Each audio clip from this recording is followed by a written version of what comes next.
15,000 vacancy JPSC और JSSC के पास लंबित है। तृतीय पंचायत सेवा का तीन साल से ऊपर परीक्षा हुए हो गया, रिजल्ट नहीं आ रहा। निश्चित रूप से सरकार जो रोजगार के संदर्भ में रिक्तियों को भरने के संदर्भ में कटिबद्ध है, इसको पूरा करने का काम करे। लेकिन एक आग्रह सदन से है कि रिक्तियों को भरने के पहले सरकार पूर्व निर्धारित जो सरकार की स्थानीय नीति है, निश्चित रूप से इसमें संशोधन करते हुए 1932 के कत्यायन के आधार पर स्थानीय नीति को संशोधित करते हुए लागू और निरीक्षण करने का काम करे। आज हम शिक्षा विभाग की बात करते हैं। स्वास्थ्य विभाग में आज पूरे राज्य में एंटी रेबीज का वैक्सीन नहीं है, जिसके चलते बहुत सारे लोग हाइड्रोफोबिया से पीड़ित होकर मर रहे हैं। सरकार से आग्रह करते हैं कि एंटी रेबीज की व्यवस्था पूरे राज्य में मुकम्मल व्यवस्था कराई जाए। आज शिक्षा विभाग की बात करते हैं तो लगभग 3,548 स्कूल बंद किए गए। हम आग्रह करेंगे सदन से कि इन बंद स्कूलों को फिर से चालू कराया जाए। हम सरकार से आग्रह करेंगे, अगर हम बजट की बात करते हैं तो इसमें सरकार ने सामाजिक प्रक्षेत्र में बहुत ज्यादा खर्च करने की प्रतिबद्धता दोहराई है। इसी संदर्भ में हम सरकार से आग्रह करेंगे कि निश्चित रूप से आपने सामाजिक गतिविधियों को बढ़ावा देने के लिए सामाजिक न्याय को प्रतिबद्धता के प्रति आप प्रतिबद्ध है। सरकार प्रतिबद्ध एससी को 14% और ओबीसी को 27% आरक्षण देने का जिक्र बजट में किए जाने की आवश्यकता है। अगर हम लोग बात करें तो आज लगभग 24 लाख बीपीएल परिवार हैं और 11 लाख अतिलक बीपीएल परिवार हैं। इनके हितों की रक्षा और कल्याणार्थ और इन्हें गरीबी रेखा से ऊपर समय के लिए समाप्त हो चुका है। 1 मिनट सर, बजट में प्रावधान किए जाने की आवश्यकता। आज हम बात करते हैं एक बहुत महत्वपूर्ण मुद्दे पर, राज्य के हित में, राज्य के बेरोजगारों के लिए। आज अगर हम लोग देखें तो पूरे झारखंड राज्य में 4,73,112 पद स्वीकृत है जो नियमित है। इसके विरुद्ध 1,92,035 कार्यरत है और आज कुल 2,81,077 रिक्तियां यहाँ पर पदरिक्त है। निश्चित रूप से माननीय मुख्यमंत्री जी गंभीर है, सरकार गंभीर है नियोजन के प्रति, रिक्तियों को भरने के प्रति। आज 15,000 वैकेंसी जेपीएससी और जेएसएससी के पास लंबित है। तृतीय पंचायत सेवा का तीन साल से ऊपर परीक्षा हुए हो गया, रिजल्ट नहीं आ रहा।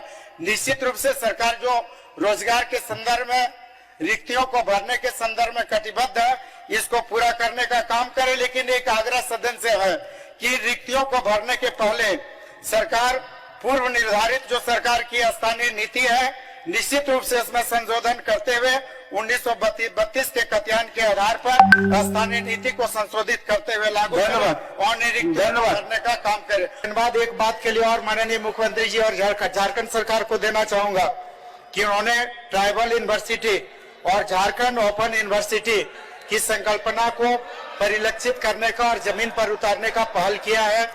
लेकिन एक बात पर निश्चित रूप से मैं सरकार को ध्यानाकृष्ट कराना चाहूंगा कि अगर हम बात करें 2019-20 की बजट पर, ये बजट 85,429 करोड़ का था और अगर वर्तमान स्थिति में अगर हम देखें तो जनवरी 2020 तक मात्र 48,000 करोड़ रुपए ही राजस्व की प्राप्ति हुई है। मैं ध्यानाकृष्ट कराना चाहूंगा सरकार का कि अगर राजस्व प्राप्ति की ओर सरकार ध्यान नहीं दे तो इस बार जो बजट है वित्तीय वर्ष 2020 और 21 का, उसका भी वैसा ही हश्र होगा। इसलिए मैं सरकार से ध्यानाकृष्ट कराना चाहूंगा कि सबसे पहले सरकार को राजस्व प्राप्ति की ओर ध्यान देना चाहिए। आज अगर हम बात करें तो सिर्फ हमारे यहाँ जो सीसीएल जीएम कथारा का है, अगर हम बात करें तो वहाँ पर खनन पदाधिकारी बोकारो का जो कॉमन काउच के केस से आच्छादित है, लगभग 39,000 करोड़ रुपए का रॉयल्टी बकाया है। इसके साथ ही अगर हम लोग देखें तो जीएम कथारा के अधीन सिर्फ वास्कोल पर ही हजारों करोड़ रुपए का रॉयल्टी बाकी है। इसी तरह अगर हम देखें तो आज सिर्फ झारखंड में कोल कंपनियां ये 2017 तक विभिन्न 347 खदानों पर लगभग 43,000 करोड़ रुपया उस बजट का आधा राशि, आज जो हमारा बजट है उस बजट का लगभग आधी राशि 43,000 करोड़ रुपया रॉयल्टी पेनाल्टी कोल इंडिया और विभिन्न कंपनियों पर बाकी है। निश्चित रूप से सरकार पर इस राजस्व वसूली पर ध्यान देने की आवश्यकता है। अगर हम बात करें तो सिर्फ झारखंड सरकार का जो जल संसाधन विभाग है, और इस जल संसाधन विभाग के पास अगर हम लोग वाटर टैरिफ की बात करें, जलकर की बात करें, तो जनवरी 2020 तक 9,529 करोड़ रुपया रॉयल्टी विभिन्न औद्योगिक घराना, विभिन्न सरकारी उपक्रम, विभिन्न कारखानों पर सरकार का जनवरी 2020 तक 9,529 करोड़ का रॉयल्टी वाटर टैरिफ बाकी है। अगर हम बात करें तो सिर्फ एक TBNL ऐसा है जिसके पास 6,300 करोड़ रुपये रॉयल्टी बाकी है। अगर हम लोग राजस्व प्राप्ति पर ध्यान नहीं देते हैं तो निश्चित रूप से 2020-21 का जो बजट है इसका भी हश्र 2019-20 के बजट की तरह ही होगा। निश्चित रूप से एक बात पर हम ध्यान देना चाहेंगे, ध्यान आकृष्ट कराना चाहेंगे सरकार का, कि अभी कुछ दिनों पहले ही सब ये था कि फर्जी कंपनी बनाकर झारखंड में 1800 करोड़ रुपए का GST क्रेडिट की चोरी हुई है। हम सरकार से आग्रह करेंगे कि निश्चित रूप से इस पर विजिलेंस जांच कराकर जो भी इसमें दोषी है, जो भी फर्जी तरीके से 1800 करोड़ रुपए के GST क्रेडिट की चोरी की है, उस पर कार्रवाई होनी चाहिए। जो भी दोषी पदाधिकारी संलिप्त है उन पर कार्रवाई होनी चाहिए।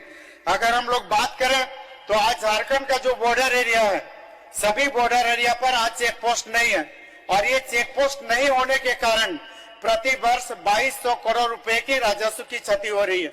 सरकार को राज्य के जो बॉर्डर एरिया है फिर से वहां पर चेक पोस्ट की व्यवस्था करके राजस्व कलेक्शन पर ध्यान देने की आवश्यकता है।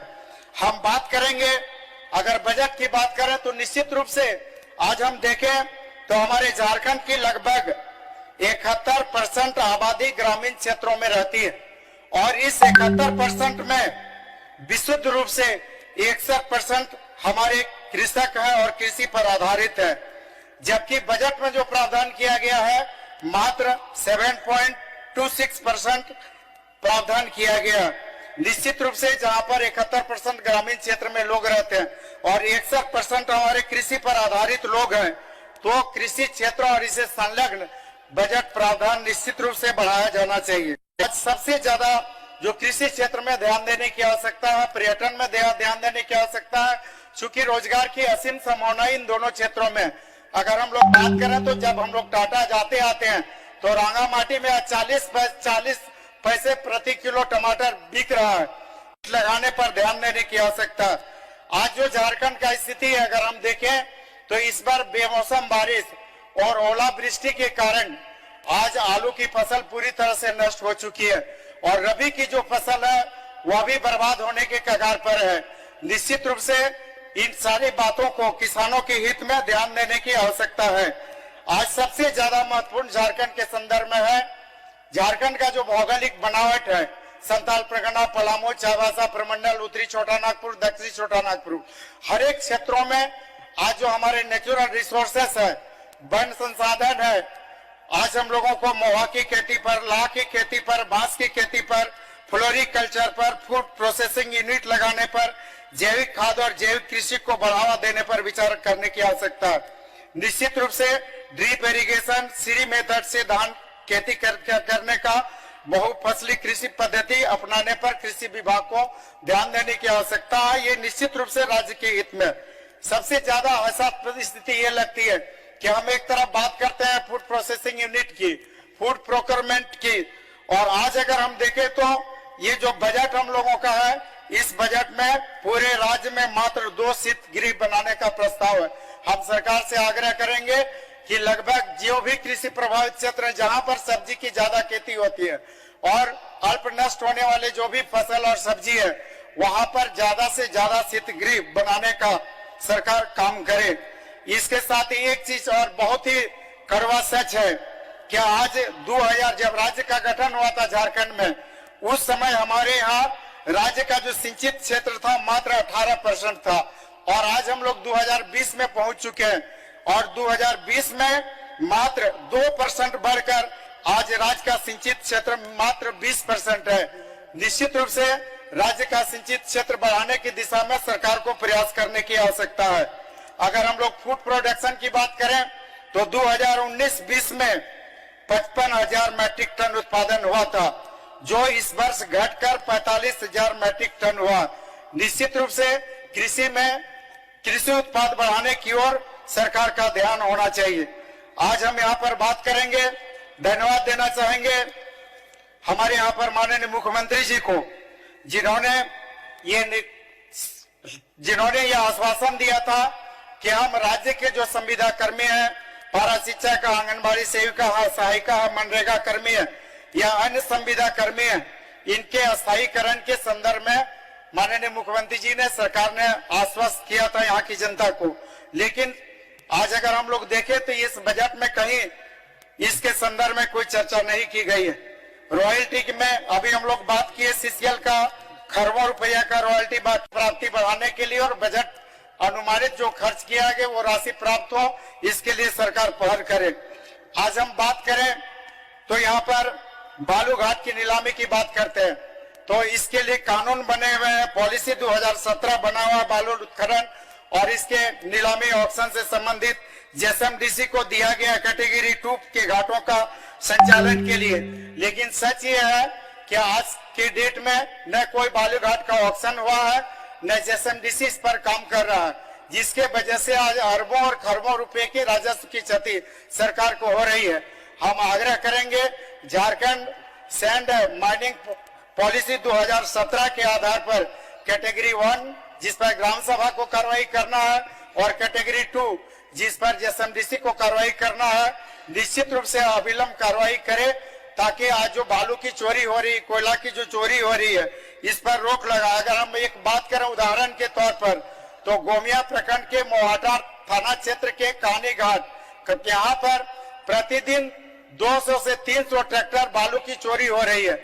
इस तरह से पूरे राज्य में सैकड़ों ऐसे बालू घाट है जहां पर बालू की चोरी हो रही है। इसलिए हम सरकार से आग्रह करेंगे कि निश्चित रूप से बालू घाटों का ऑक्शन हो, ताकि बालू से भी रॉयल्टी के रूप में सरकार को करोड़ों रुपए की राजस्व की प्राप्ति हो। हम बात करेंगे स्वास्थ्य विभाग की। निश्चित रूप से स्वास्थ्य विभाग में आज 2 महत्वपूर्ण चीजों पर ध्यान देने की आवश्यकता है। पूरे राज्य में डॉक्टरों की काफी कमी है। हम अपने विधानसभा क्षेत्र में अगर हम बात करें तो नक्सल प्रभावित क्षेत्र मोहाटा, खैरा चातर, चतुरचट्टी तक में डॉक्टर नहीं है और यही स्थिति कमोबेश पूरे राज्य में। सरकार से आग्रह